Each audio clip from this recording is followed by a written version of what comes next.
Hello and welcome to another edition of Stathead Tutorials. Stathead is a service created by the people behind websites like Baseball Reference and Basketball Reference that gives you the power to unlock our vast databases of sports statistics to perform complicated research in a matter of seconds. The tools that comprise Stathead are already used by front offices, broadcasters, journalists, sabermetricians, gamblers, and more, and now we want to give the same power to you. This episode is about the Split Finder. I'll explain how you can use the Split Finder to look up situational stats for both teams and players, show off some lesser known stats that will be especially useful to you, and give you insider advice on how to get the most out of this tool. Let's get started. Before we start with the Split Finder, I want to explain what a split stat is. Splits are statistics that are segmented by a certain situation. When you're watching a baseball game and the broadcast shows a graphic on how a player hits with the bases loaded or against left-handed pitchers, those are split stats. On Baseball Reference, every player's page has a splits section, showing their stats in a number of situations.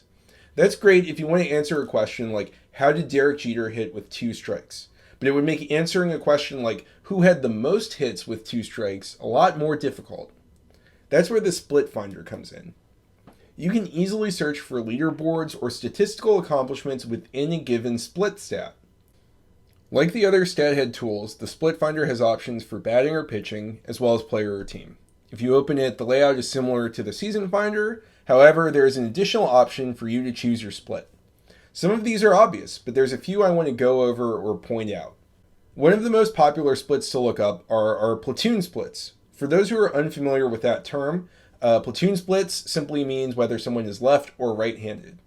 There are also options like versus a right-handed pitcher as a right-handed hitter for players who are switch hitters or something like that. Similarly, splits by the count are extremely popular. We have the option to dig much further than what the count was at the time of the decisive pitch of a plate appearance. You can look up split stats after a certain count is reached, or how a player performs with 2 strikes or a lead in the count, stuff like that. There are 2 kinds of ways to look up how a player performs in high-pressure situations. Clutch splits use traditional stats, like the run deficit or 2-out scoring situations, while leverage uses leverage index, an advanced stat that measures what sort of impact a plate appearance could have on a team's win expectancy. There are also splits for how a hitter performs against certain pitcher types, like power, finesse, or ground ball, fly ball. These are determined by separating all pitchers into thirds. So, for example, the top third of pitchers in fly ball rate in a given season will be classified as fly ball pitchers, while the top third in grounders will be ground ball pitchers. There may be times where you want to see all the split types within a split side by side.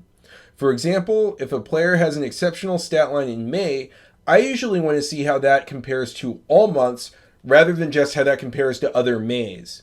The Split Finder allows you to do that. Just select Match Any Listed in the split type.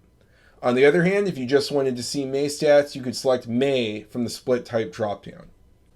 The other filters in the Split Finder work the same way as the Season Finder. There's filters for stats like plate appearances, home runs, and batting average, as well as ones for things like team, age, and handedness. The statistical filters work within the split stat. So if a player hit 40 home runs in a season, but 2 with the bases loaded, you would need to set the filter for 2 home runs for them to show up in your Grand Slam search. However, if you want to use the season total instead, you can just look one field up and go to the Set Minimums box. Using this box, you can set a minimum based on a season stat line rather than the stat line within the split. This box triggers another option, the Split Total Choice option. This will allow you to search for more than just the raw stat total when you run your query. You can also look up the percentage of a player's total stat line contained within the split, or the difference between the player's total stat line and the player's split stat line. That may be hard to understand as a hypothetical, so let's go back to the Grand Slam example.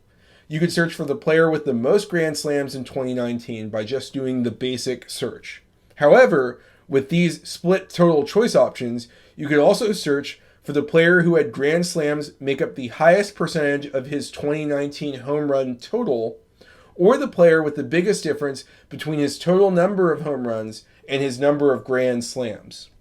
There are two stats that only appear in the split finder. These are called TOPS plus and SOPS plus. If you are an effectively wild listener, these stats may ring a bell. These are ways to compare a player's OPS within a split. TOPS plus measures a player's performance within the split relative to their total performance. So you're comparing the player to themselves. SOPS plus measures a player's performance relative to the league's average OPS within the split. So you're comparing the player to league average. TOPS plus and SOPS plus are available in both the batting and pitching finder. For the pitcher, it is obviously OPS allowed. The split finder searches for single seasons by default, but you can also look up a total over a range of seasons or full career splits. The single most important thing to know when using the split finder is what years we have complete data for. Some splits are complete all the way back to 1904. Others are mostly complete to 1950. The difference is whether the split uses box scores or play-by-play to calculate the stat line. Something like home or away is in the box score, so we can calculate that all the way back to 1904. Others have to utilize play-by-play data. When you're reading a box score, you can't tell how many outs there were in an inning or how many people were on base in a given plate appearance just based on the box. You need play-by-play data for that. Splits that use play-by-play data are 100% complete back to 1973, mostly complete back to 1950, and have some coverage all the way back to 1918. Thanks to RetroSheet, we are adding new play-by-play data every single year. Additionally, pitch counts were not reliably recorded until 1988, so if you use a pitch count split, it's going to be incomplete if you're going before 1988. If you have questions about what our coverage includes, click on the link that says Coverage Details. For these stats that aren't 100% complete back to 1904, you have the option to choose whether you want to display incomplete stat lines or not. Just click Exclude Results which are incomplete if you want to filter out stat lines where we don't have all the data. The Team Split Finder works the same way, but it includes a very cool option. You can look up combined stat lines for the entire league, as well as just the AL or NL within a split.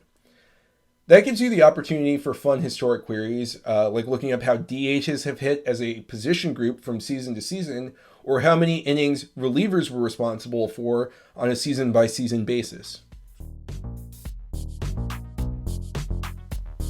That wraps up our video on the Split Finder.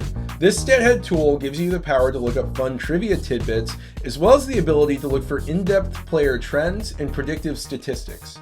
For more ways to get the most out of Stathead, check out our other tutorial videos. If you have questions, please email us or hit us up on social media. Thanks, and we'll see you again soon.